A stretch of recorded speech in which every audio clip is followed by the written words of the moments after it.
Using a horizontal force of 200 Newton, we intend to move a wooden cabinet across a floor at a constant velocity. What is the fraction? What is the fraction force that will be exerted on the cabinet?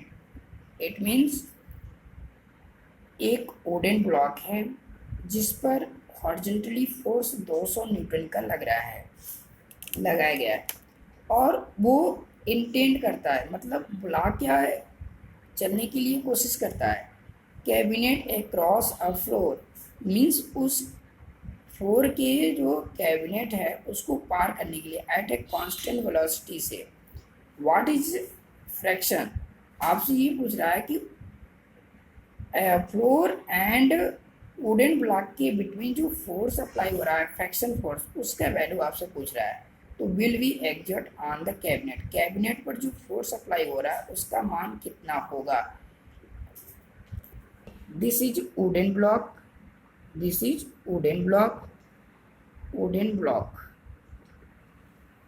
और ये below the cabinet, suppose करिए कि cabinet, ये cabinet है floor का, floor cabinet इसको cross कर रहा है, कैबिनेट को क्रॉस कर रहा है, फ्लोर कैबिनेट को क्रॉस कर रहा है।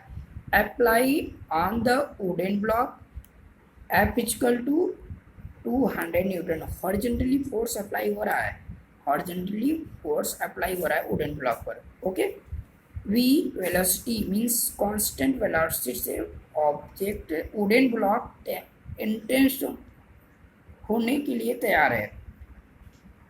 Fractional force applied between wooden block surface and cabinet, floor cabinet, between force apply है, इसी we find out cabinet force.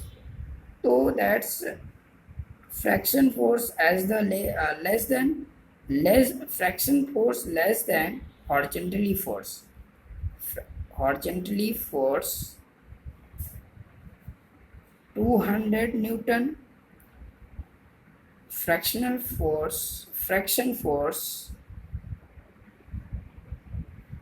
find out करना। Now fraction force less than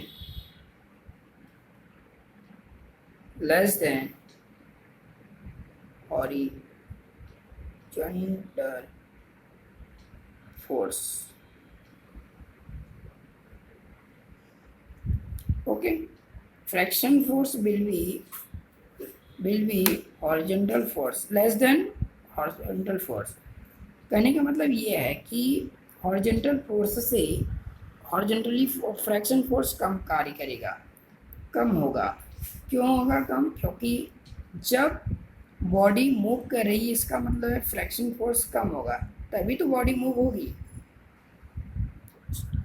it's means body,